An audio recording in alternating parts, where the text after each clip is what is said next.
Vou gravar.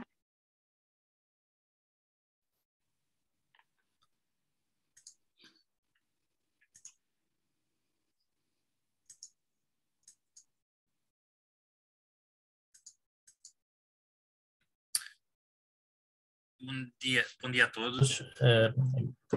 Meu nome é Filipe Rio, faço parte da equipa Otis Major Sales, projetos especiais. Hoje estou aqui nesta sessão técnica para dar alguma informação, algum apoio relativo à parte sísmica dos elevadores, neste caso a N8177. Vou iniciar a sessão. Esta sessão técnica vai se dividir em 6 pontos: objetivo, a avaliação de riscos, o quadro legal nacional, a fórmula definidora, a norma europeia N8177 e, no fim, vamos colocar, se tiverem dúvidas e perguntas, para o fim, porque durante a apresentação podemos conseguir desmificar algumas dúvidas e assim colocaríamos no final. O objetivo, neste momento, o objetivo da segurança nos equipamentos é assegurar as condições da norma EN 8177.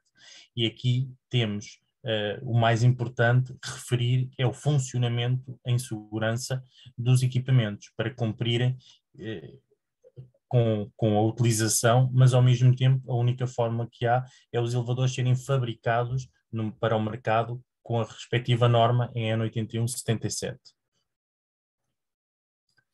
Esta avaliação de risco com esta imagem, isto é uma imagem que foi retirada da internet, obviamente, que detectámos que foi um sismo em Gujarat, em 2001, na Índia, em que podemos fazer uma avaliação. E a avaliação é a seguinte: podemos analisar que se a estrutura deste edifício se estava preparada, se a estrutura da caixa do elevador, porque é que ficou sem danos, e se as duas coisas estavam interligadas, porque obviamente a ideia que fica foi: o edifício foi construído numa época, a caixa do elevador foi construída noutra época.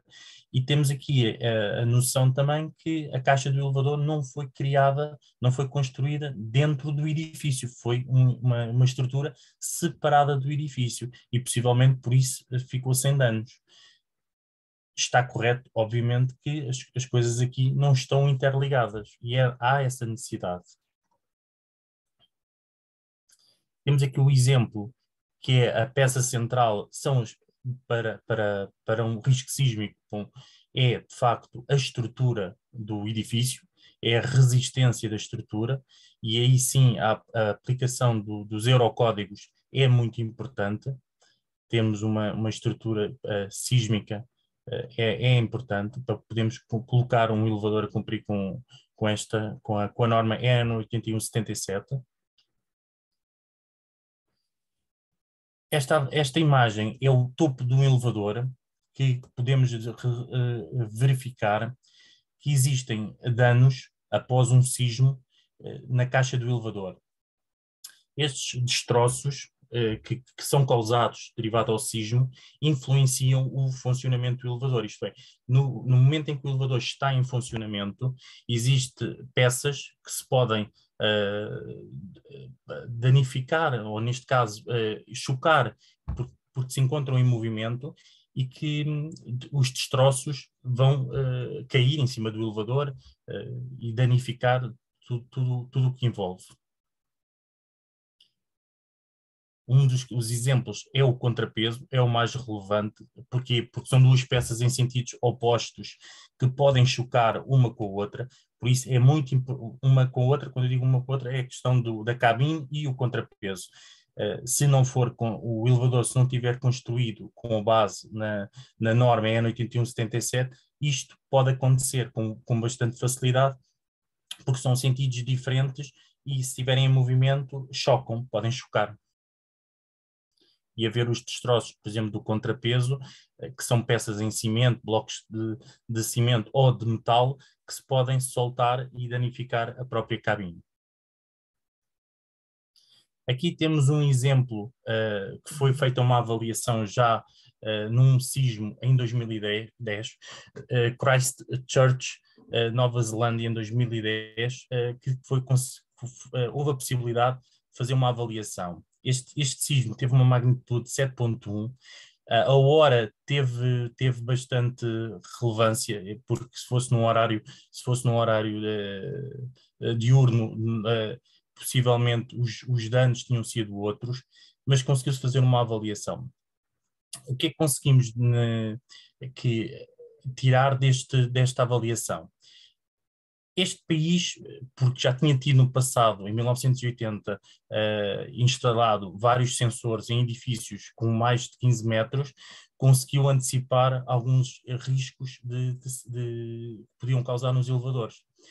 E a avaliação foi, em 1936 elevadores já tinham os tais detectores de deslocamento entre contrapeso para a cabine instalados em aproximadamente 540, contrapesos que saíram fora das guias foram 30, danos de estrutura do elevador foram 2, e elevadores que exigiram grande reparação ou substituição 9, elevadores impossibilitados de regressar ao serviço 50, e encarceramento de passageiros durante as réplicas 15. Claro que a hora ajudou no primeiro sismo ter sido às 4h35. A maior parte das pessoas estaria a dormir, mas houve réplicas e houve erros. As pessoas não se aperceberam do que estava a acontecer, utilizaram os elevadores logo de seguida, e nas réplicas tiveram os encarceramentos. São situações que obviamente que não deviam acontecer. Se há um sismo, as pessoas não deviam, mas cometeram esse erro, e obviamente que os equipamentos alguns estavam já preparados com as condições sísmicas, e isso conseguiu mesmo assim minimizar. Mas para termos aqui uma ideia, porque isto foi um sismo recente, 2010, conseguiu-se ter esta avaliação. Quadro Legal Nacional para a Gestão do Risco Sísmico. Foi publicada a legislação que aprova os Eurocódigos com regulamentos de construção a utilizar nos novos projetos de construção em Portugal. A publicação das normas que constituem os Eurocódigos criou as condições para a aplicação da norma, em ano 81/77. A nova legislação. O Decreto-Lei 95/2019, de 18 de julho, estabeleceu o regime aplicável às operações de reabilitação de edifícios, estipulou a necessidade da avaliação a vulnerabilidade sísmica dos edifícios existentes. Levou à substituição dos regulamentos estruturais nacionais pelos Eurocódigos estruturais, aprovados pelo despacho normativo N 21/2019, de 17 de setembro. Aviso 963 de 2020, de 20 de janeiro, atualizou, entretanto, os Eurocódigos em vigor. Os novos Eurocódigos de transição. Atualmente estamos em período de transição. O que isto significa? São aceitos ainda projetos entregues nas câmaras para aprovação de elaborados de acordo com uma ou outra regulamentação. A partir de 17 de setembro de 2022, só podem ser submetidos para aprovação projetos de estrutura para edifícios elaborados de acordo com os novos Eurocódigos.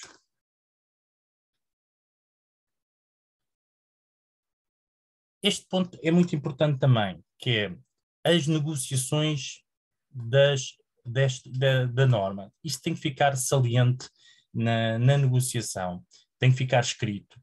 Isto é um ponto que é referido nas normas, que é assegurar que o contrato, a negociação entre o cliente, fornecedor, instalador, é passado, neste caso ao fabricante, à aceleração do projeto, que é o AD.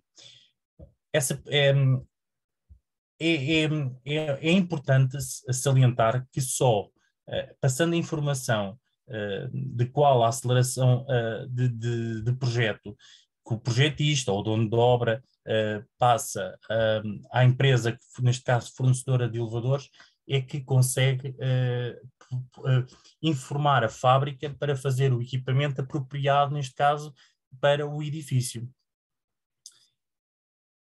Vou passar neste momento a palavra ao meu colega Ângelo Almeida.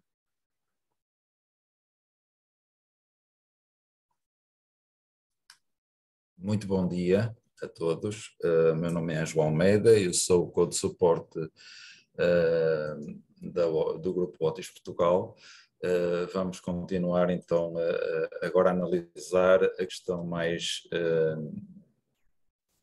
um pouco teórica, mas que nos ajuda a entrar dentro daquilo que se pretende para a aplicação da N8177. Nós chamamos esta fórmula, iremos já ver a fórmula definidora, aceleração de projeto. Esta aceleração de projeto, ela chama-se, tem o AD porque vem do original da norma, Design Acceleration.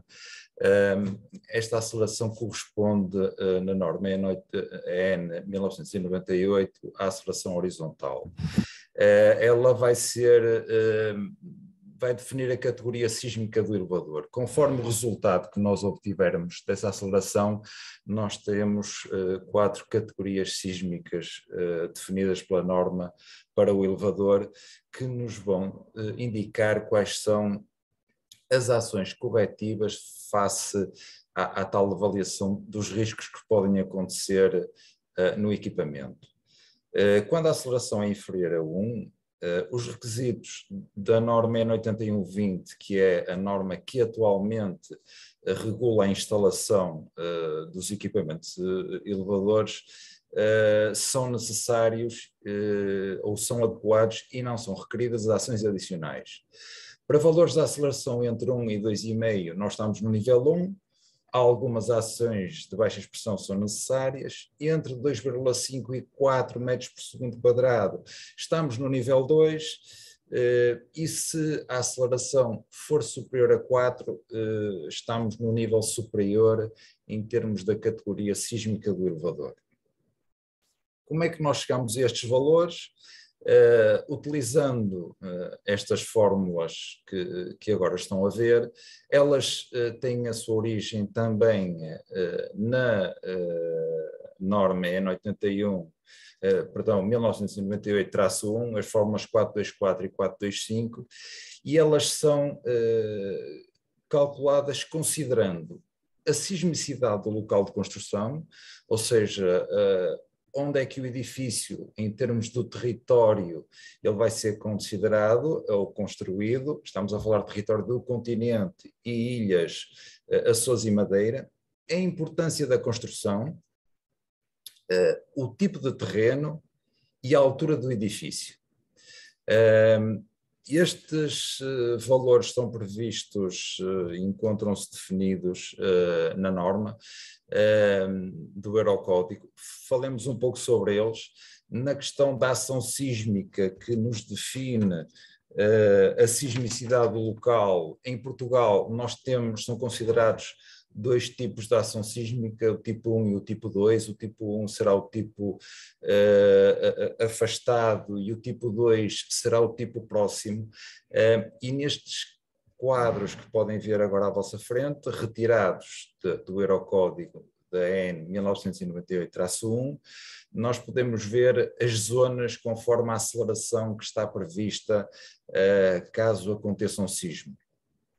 Por isso, podem ver que, por exemplo, a zona da Ponta de Sagres e de todos os concelhos daquela zona do Algarve, é a zona que tem uma aceleração prevista superior, e depois, à medida que subimos ao longo do território do continente, essa aceleração vai diminuindo, e por isso esse risco que os edifícios irão estar sujeitos em função da aceleração será menor.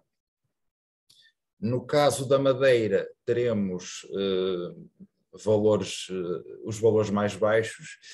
No entanto, para o caso dos Açores, e atendendo ao local geográfico onde os Açores se encontram, que é a falha do Atlântico, podemos ver que o valor a ter em conta é o mais exigente. Em termos das zonas sísmicas e para o cálculo da classe de importância, os edifícios foram classificados em 4 categorias.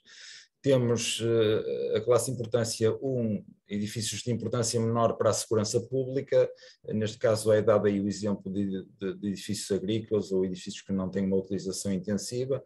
Na classe 2 estarão os edifícios correntes não pertencentes às outras categorias, habitualmente os edifícios de habitação irão ser possivelmente colocados nesta categoria.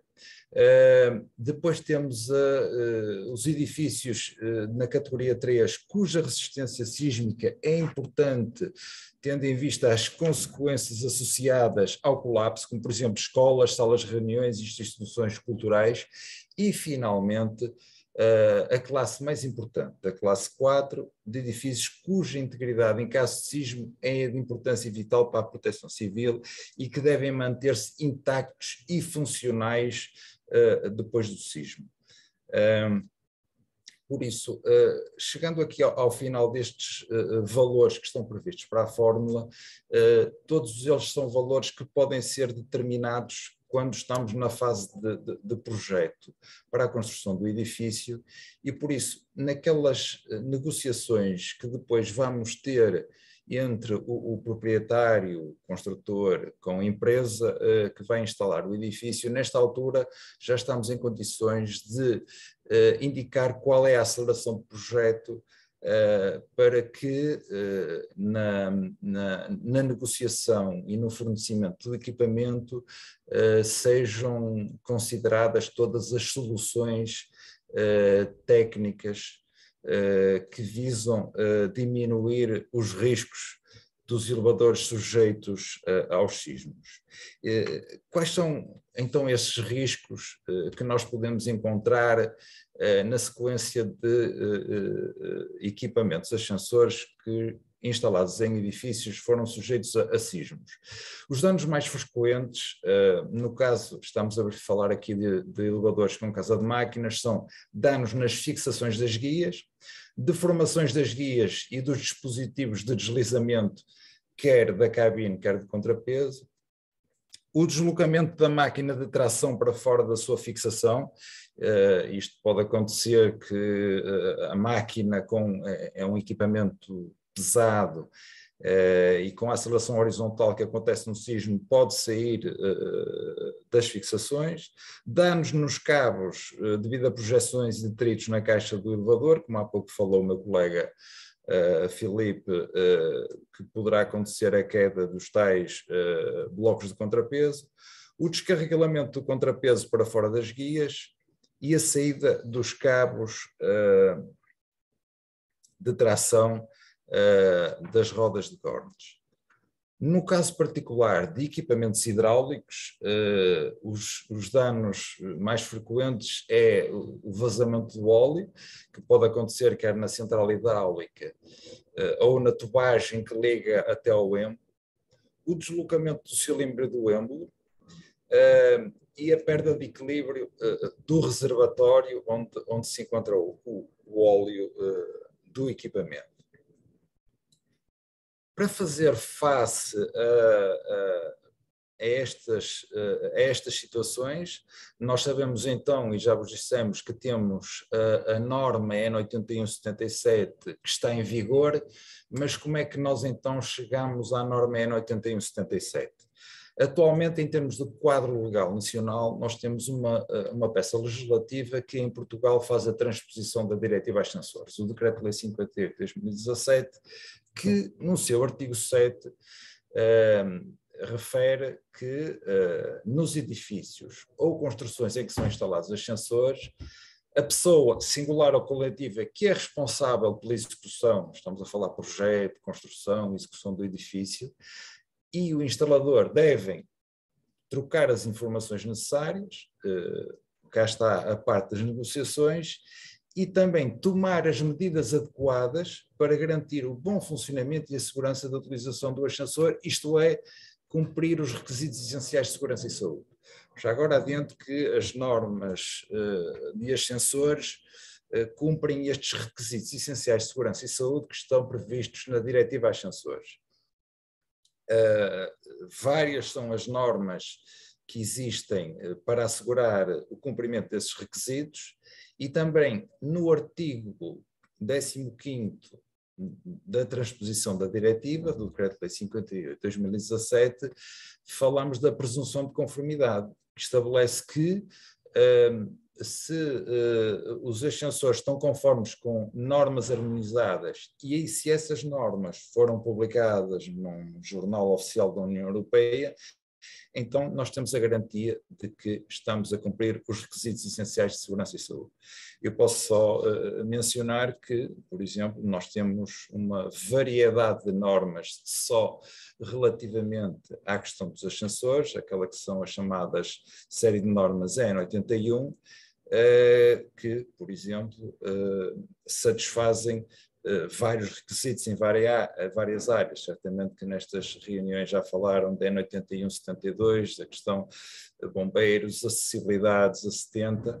Nós hoje estamos aqui a falar da norma que faz a gestão do risco sísmico em ascensores e que está atualmente em vigor e que é a N81, 77. E a particularidade que nós temos, como o Filipe há pouco disse, é que esta norma estabelece no seu interior que só tem condições para ser aplicada quando os requisitos da EN 1998-1, o Eurocódigo 8, perdão, quando estes requisitos foram cumpridos na estrutura do edifício, só nesta altura é que nós formalmente podemos fazer a aplicação da EN 81/77. Os objetivos da norma são claros: evitar a perda de vidas e reduzir a gravidade das lesões, evitar o encarceramento de utilizadores no ascensor, evitar danos, e evitar problemas ambientais relacionados com fugas de óleo, reduzindo também o número de ascensores fora de serviço.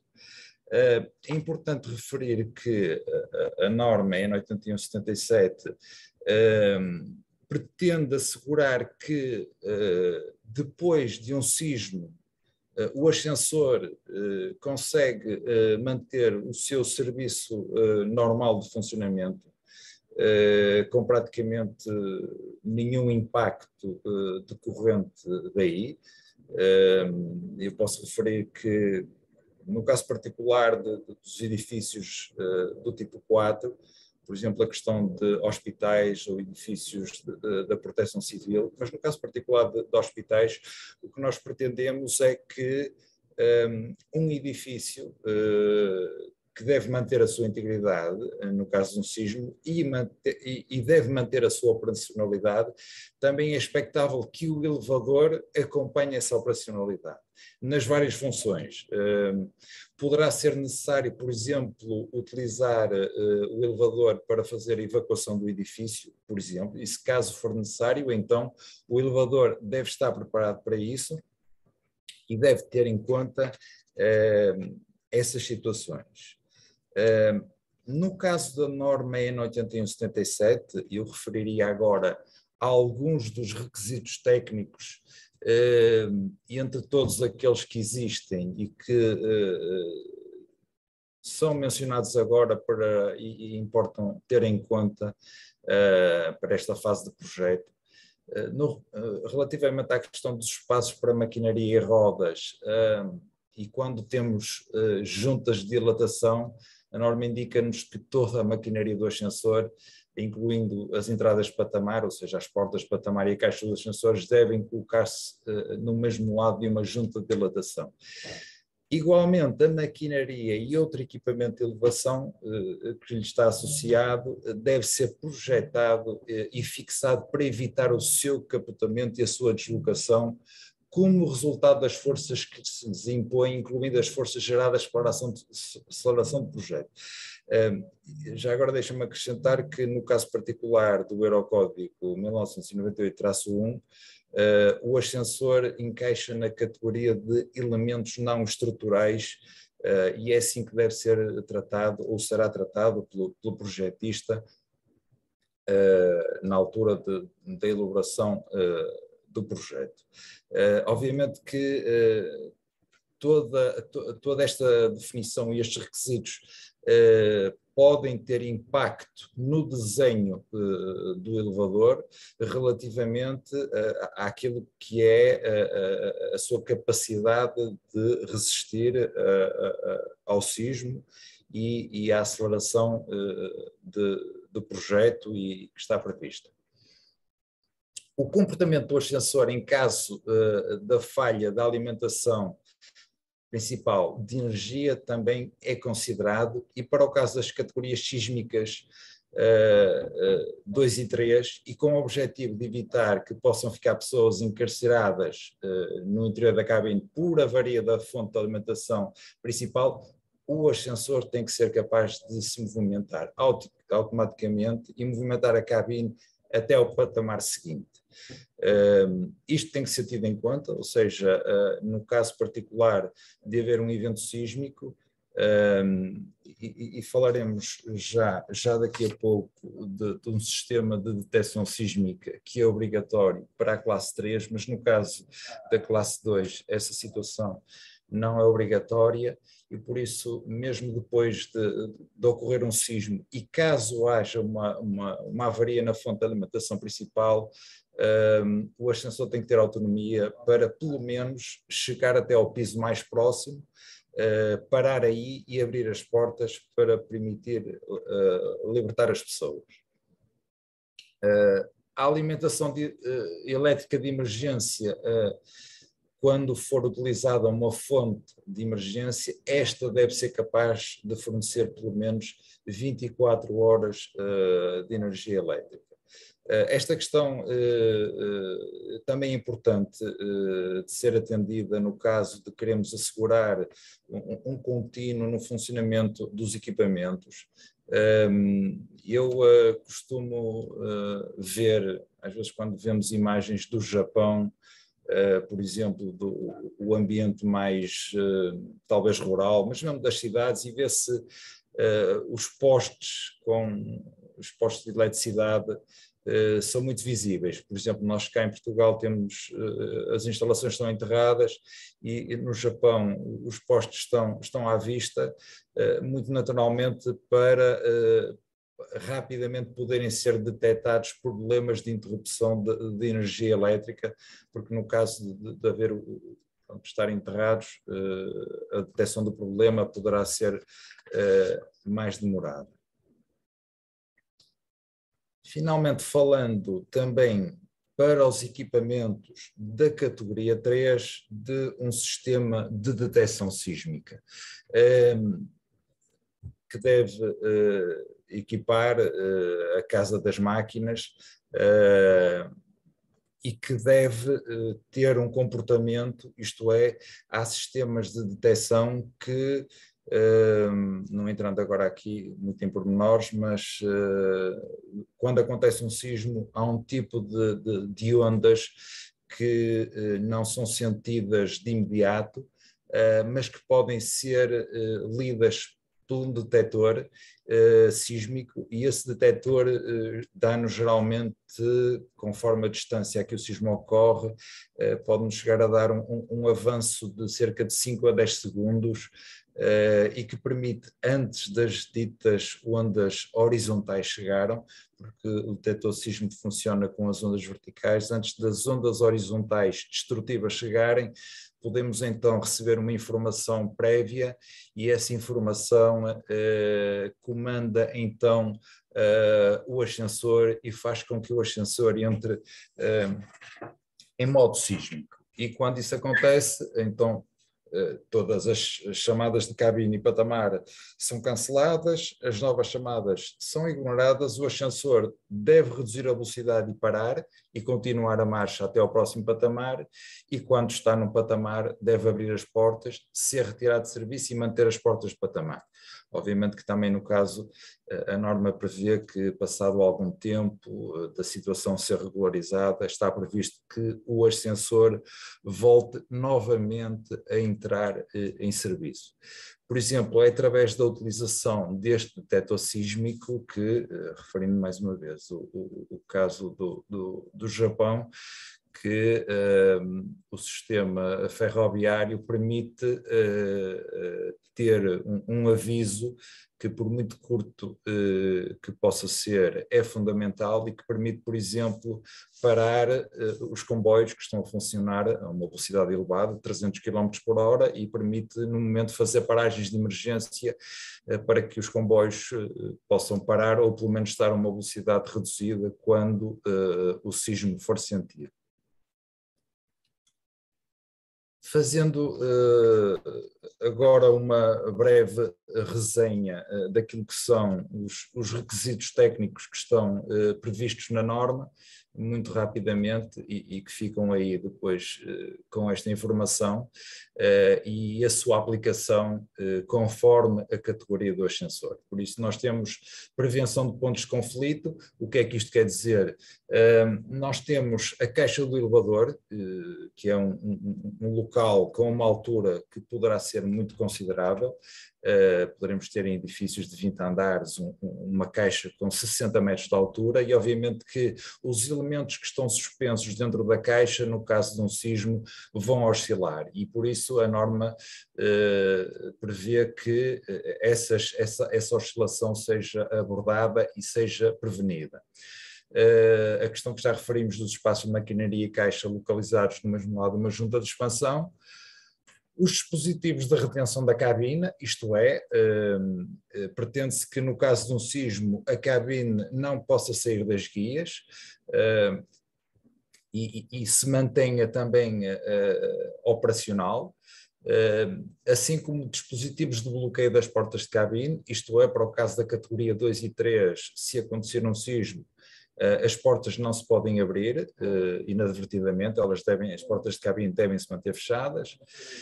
Sistemas de retenção do peso nos contrapesos ou massas de equilíbrio, para evitar precisamente a queda dos blocos de contrapeso, como vimos nas imagens que o Filipe mostrou inicialmente, proteção para rodas de tração e rodas e cremalheiras, guias da corrente de compensação, mais um elemento suspenso dentro da caixa que também deve ser devidamente acautelado, as ditas precauções contra danos ambientais.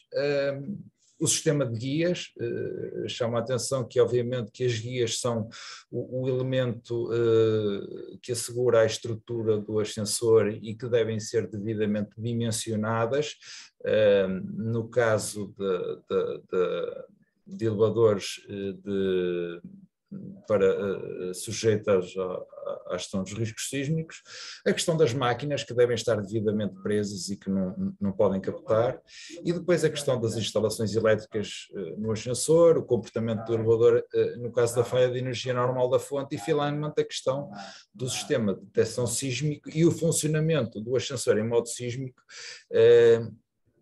que só é exigido para elevadores da categoria 3. Ou seja, muito naturalmente será expectável que este sistema de detecção sísmica só seja exigido em edifícios importantes. No entanto, relembro aqui a questão da fórmula que vimos inicialmente e que nos vai dar esses valores. Nós estamos realmente a entrar num novo território e por isso ainda não temos muitos exemplos. Relembro que, obviamente, terá que ser o projetista que deve fornecer esse valor, que deve encontrar o valor da aceleração de desenho e depois fornecer esse dado para então podermos fazer o cálculo e a atribuição da categoria devida para a montagem do ascensor. Eu deixo aqui algumas indicações de documentos que foram consultados. Há alguma documentação, ainda não muita, relativamente à questão de elevadores. a questão até esta situação foi lançada em 2019 numa jornada técnica de elevadores, das quais podem até descarregar essa apresentação que se encontra na internet. E já agora, sobre a questão dos códigos estruturais, existe um link que eu deixo aí e que podem depois consultar sobre o ponto de situação que temos relativamente à questão da EN 1998, não só da EN 1998, mas de toda a série de normas 1990, porque elas são divididas numa série de normas que fala sobre vários aspectos do dimensionamento estrutural, começa na 1990, 91, etc., e dizem respeito a vários eurocódigos. Obviamente que isto é uma questão que também tem que ser abordada pelos projetistas do edifício, mas que certamente tem todo o interesse para que vocês, arquitetos, estejam sintonizados e reconheçam também as imposições que existem relativamente à questão do desenvolvimento em termos do projeto.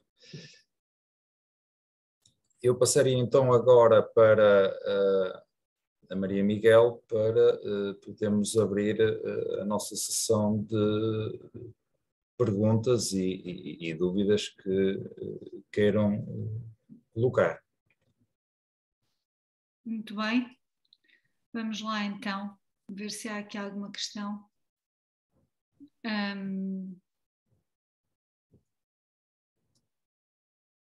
Tenho aqui uma questão.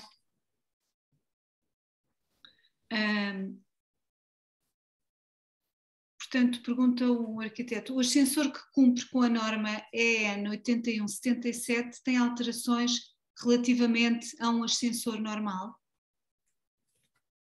Não sei quem é que pode responder.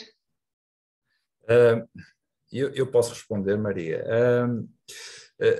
Há alterações que estão previstas, como há pouco referi na questão dos requisitos da norma, há algumas alterações e obviamente que temos que ter em conta que o facto e em função da aceleração do projeto nós poderemos ter mais exigência naquilo que é o desenho do elevador. Por isso, poderá ser necessário que o dimensionamento de um elevador que nós temos habitualmente e que precisamos de uma caixa com uma certa dimensão, poderá ser ligeiramente superior, porque se formos fazer, por exemplo, um ascensor que cumpra para uma aceleração de desenho de 4 metros por segundo, poderemos precisar de umas guias maiores, de uma estrutura maior para dar a robustez necessária que precisamos para o equipamento e por isso o ascensor poderá ter ligeiras diferenças naquilo que é a sua estrutura de suporte. Na sua essência mantém-se, mas aquilo que é a estrutura de suporte poderá ter atualizações que poderão exigir uma caixa ligeiramente, por isso isto será algo que as pessoas devem ter em conta e obviamente que na fase das negociações, quando fizerem a consulta, aí devem ser informados do dimensionamento. Muito bem. Não sei se o Filipe quer acrescentar alguma coisa. Não, acho que o meu colega Okay, usou os pontos mais importantes. Ok. Outra questão, portanto, uma pergunta. A norma EN 8177 pode ser aplicada em reabilitações? Ora bem, se calhar eu respondo Filipe. Okay. A norma em 8177 estabelece que ela só pode ser aplicada quando o edifício foi projetado e desenhado de acordo com os eurocódigos. Em termos formais, é assim que atualmente nós estamos a trabalhar em termos de normas. No entanto, nada nos impede, se os nossos clientes, qualquer cliente, se quiser e se fizer a exigência que a EN 8177 seja cumprida no seu projeto, ou seja, se estabelecer essa questão, né, no caderno de encargos, muito bem, aí terá que ser aplicado. Agora, em termos de formalidade e de obrigatoriedade, não é obrigatório. Pode ser aplicado? Pode, sim, senhor. Pode ser aplicado no edifício, se realmente o cliente assim quiser. Agora, mais uma vez refiro que a EN 8177 forma um todo coerente com a 1998, com o Eurocódigo. Muito bem. Temos aqui uma outra questão da arquiteta Helena Lago, que pergunta: o elevador deve ser considerado como um elemento autónomo em relação ao edifício? Não sei quem é que pode responder. Ângelo, posso? Sim, Filipe, sim. Ele não, a caixa do elevador tem que ficar interligada. A questão é se pode ser autónomo é o que a arquiteta pois, está a pergunta é: o elevador deve ser considerado como um elemento autónomo em relação ao edifício? Eu não sei se a arquiteta quer... No caso, já agora deixem-me acrescentar, o Eurocódigo 8 considera o ascensor e algumas dos elementos que existam num edifício como um elemento não estrutural. Agora, efetivamente, sendo ele um elemento não estrutural, poderíamos considerar como um elemento autónomo, efetivamente, ou seja, no caso de um sismo, o ascensor terá um comportamento próprio? Sim. Se com autónomo quisermos ver a questão por este lado, sim. Uma vez que, e eu também tenho, no caso do cálculo do elevador, eu tenho que ter em conta a aceleração.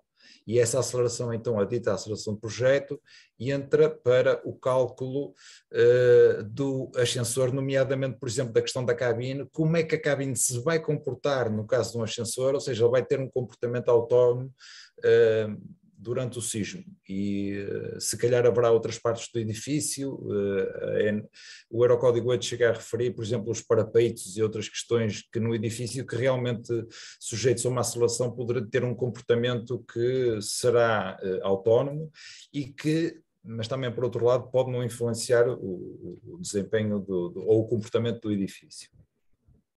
É isso mesmo, em termos estruturais. Portanto, é exatamente, sim. A arquiteta. Temos aqui uma outra questão. Portanto, quais as exigências, as diferenças construtivas dos ascensores para que este cumpra cada uma das classes 0, 1, 2 e 3? Por exemplo, portas, fixações das guias, dimensão da caixa. A Otis tem alguma tabela com estas exigências? E qual é a ordem de grandeza dos custos associados? Não sei quem é que pode responder, se podem os dois. Pois, isso entra nas duas partes, custos, mais que parte comercial, mas a parte técnica se calhar mais o Ângelo. Sim, Filipe, já agora deixa-me dizer, se calhar, nós mencionámos há pouco a questão do dimensionamento, que poderá haver elevadores que possam necessitar de uma estrutura mais robusta, de guias e de uma fixação, conforme as classes, ou seja, no caso, já agora para referir, porque a pergunta coloca a classe 0, e obviamente no caso da classe 0 não vamos ter alterações, porque aí temos elevadores de acordo com a EN 8120, por isso aí não é qualquer alteração e é o que nós estamos a utilizar no dia a dia. No caso 1, 2 e 3, obviamente que aí já teremos acelerações diferentes, estruturas diferentes e poderemos ter realmente alguns comportamentos diferentes e eventualmente até a questão das dimensões do elevador com ligeiras diferenças. Também não estamos aqui a falar de grandes diferenças, ligeiras diferenças. Quanto à questão da tabela, se calhar eu deixava que o Filipe dissesse o que temos neste momento. Pronto, em relação às tabelas, dentro da categoria 0 até à categoria 2, a 2 já vai haver alterações nas dimensões da caixa, não existe nenhuma tabela para podermos passar essa informação. Tem que ser sempre junto da empresa, da fábrica, a questão da dimensão. Normalmente, por experiência, o que nós temos, porque estamos todos também ainda a desenvolvermos nesta atividade, nesta área, normalmente o que tem surgido é uma diferença a partir da categoria 2, 5 centímetros para cada lado. Agora, numa tabela ainda não existe, e nem sei se vai chegar a existir. Em termos de preços, também podemos dizer que categoria 0 e 1 não tem grande influência, mas a partir da 2 existe valores significativos, porque estamos a falar da alteração de portas, de estrutura da cabine, estrutura da arcada da cabine, as guias da caixa, tudo isso vai influenciar no material mais resistente, logo terá custos mais elevados, mais significativos. Mas também não tenho, depois disso iríamos entrar aqui quantos pisos o elevador tem, qual a carga do elevador, para se conseguir equacionar valores, não há uma tabela que a gente diga é esta a tabela que vamos seguir, tem que ser junto da fábrica, porque os elevadores são fabricados para aquela instalação, normalmente quer dizer, não existe tabelas para este tipo de situações.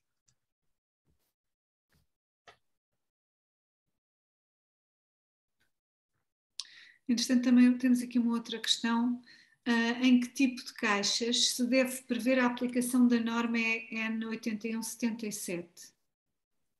Tipo de caixas, de estruturas. Pois, de caixas, não caixas. sei. Deve ser caixas de elevadores. Caixas de elevadores. E nós essa parte, nós fabricantes não temos, existem estruturas metálicas, existem estruturas de betão e de alvenaria, essas estruturas devem ser sempre ligadas ao edifício, são sempre ligadas ao edifício, por isso há um engenheiro, há um responsável técnico da estrutura que vai pôr a caixa do elevador.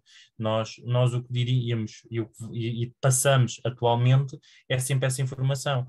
Tem que se pedir informação ao engenheiro, a quem está a fazer o cálculo de toda a estrutura do edifício, porque a estrutura caixa de elevador é mais uma peça, mais uma estrutura que nasce no prédio. Quer dizer, não é o fabricante de elevadores que deve mencionar se é em ferro, se é em estrutura de botão, que tipo de estrutura, tipo de caixa se deve fazer.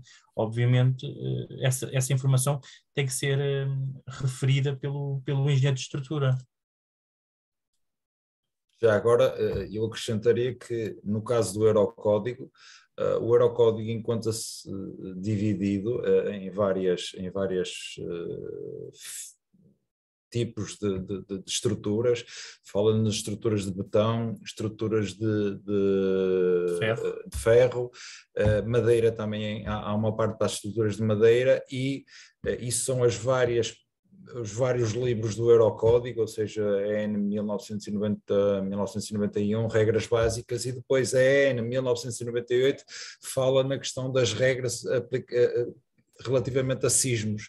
Por isso eu acredito que aqui neste conjunto o projetista irá fazer uma estrutura, sei lá, pode fazer uma estrutura em ferro, em aço, e que deve seguir o que está previsto no Eurocódigo para as estruturas de aço, fará a caixa em aço, e obviamente que depois também terá em conta a parte da resistência aos sismos que está previsto no Eurocódigo 8. Isso. Entretanto, não sei se há mais alguma questão que queiram colocar aqui no chat. Nós iremos ter a oportunidade de partilhar o link com o vídeo desta apresentação, assim como o próprio PowerPoint, os contactos, não é? Do Filipe e do Ângelo para, no futuro, quando for necessário alguma dúvida relacionada com este tema, que queiram esclarecer, poderem fazê-lo através com o Otis.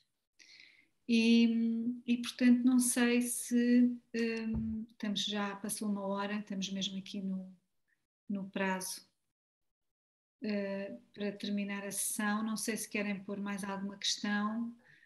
Se não, Filipe, Ângelo, se querem concluir acrescentar mais alguma informação. Não sei. Eu, do nosso lado, a Ordem dos Arquitetos, dava como encerrada a sessão. Agradeço muito realmente o empenho das empresas e dos arquitetos nesta fórmula que nos torna realmente, dá-nos sentido cada vez mais para mantermos o formato. Portanto, em 2022 contamos regressar no formato online e, portanto, estamos muito disponíveis e receptivos para temas que queiram propor, empresas que queiram propor, e, portanto, através dos nossos contactos, com quem, pronto, gostaríamos, se quiserem acrescentar, gostaríamos que partilhassem essas sugestões connosco. Portanto, Filipe e Eu Ângelo. apenas ia agradecer a vossa atenção e estas sessões técnicas que foram bastante interessantes. É algo que nos procuram muitas vozes. Atenção, não vou dar aqui a dizer se é arquitetos, se é engenheiros, independentemente, mas há sempre muitos pedidos de informação, esclarecimentos de dúvidas, e por isso estas sessões para nós podem se tornar algumas até simples, algumas ainda estamos muito em desenvolvimento, a aprender também, a acompanhar, mas acho que são importantes porque estão sempre atualizadas, isto é, nós sim, fabricantes, temos de estar sempre atualizados em termos de fabrico, para cumprir as normas atuais. Obviamente que principalmente os arquitetos, gostam de quando fazem um projeto, desenvolvê-lo e estar atualizado, e por vezes precisam dessa informação naquele momento. Por isso, o que eu peço é, sempre que tiverem a desenvolver, que se calhar um arquiteto que está a ouvir-nos hoje só vai pegar num projeto com um elevador dentro de 6 meses, 1 ano, não se sabe qual é o projeto, uma pequena dúvida que tenha, um esclarecimento, um desenho técnico, uma informação atualizada, porque a nossa empresa, até mesmo a questão sísmica, está cada vez mais a desenvolver-se. Isto é o exemplo da sísmica. Quando falamos na portaria de bombeiros, na categoria da EN 8172, estão sempre a desenvolver e estão sempre a atualizar. Nós próprios às vezes temos informação, não digo, são trimestrais, as fábricas fazem as atualizações trimestrais e precisamos, por vezes o que é hoje, daqui a 6 meses não é que esteja desatualizado, mas já melhorou ou já atualizou. Por isso era importante, de facto, terem os nossos contactos, pedirem-nos essas informações, é um mail, é um telefonema, passarem as dúvidas, porque nós estamos cá para isso, é a nossa função, além de vender, de facto, também, que é o nosso objetivo, obviamente, que é o nosso trabalho, é de facto depois conseguirmos executar, mas de facto darmos o apoio para eliminarmos os erros, porque muitas vezes quando apanhamos a obra muito avançada, que é aí que os arquitetos e os engenheiros dos projetos não se apercebem, porque depois muitos projetos, depois eles também não acompanham, porque o próprio dono da obra retira-os, porque quer fazer o acompanhamento apenas com o empreiteiro. Às vezes apanham-se erros que a gente vê que podiam ter sido esclarecidos e retirados durante o projeto naquelas fases. Por isso, nós estamos cá para apoiar e para dar todo o suporte, por isso é que temos esta estrutura e vamos continuar a fazer este trabalho, está bem? E obrigado mais uma vez à Ordem. Muito obrigada também da minha parte. Também agradecemos, então, se concordarem, vamos dar por encerrada a ação, desejar um bom ano. Obrigado igualmente. Pedir então esta colaboração, que para nós é crucial, sugerindo estes temas e contar que estejamos todos e mais no próximo ano a acompanhar estes eventos. Muito obrigada e até breve. Qualquer coisa que precisem, estamos disponíveis. Está bem? Obrigada. Obrigado. Obrigado, bom dia. Bom dia.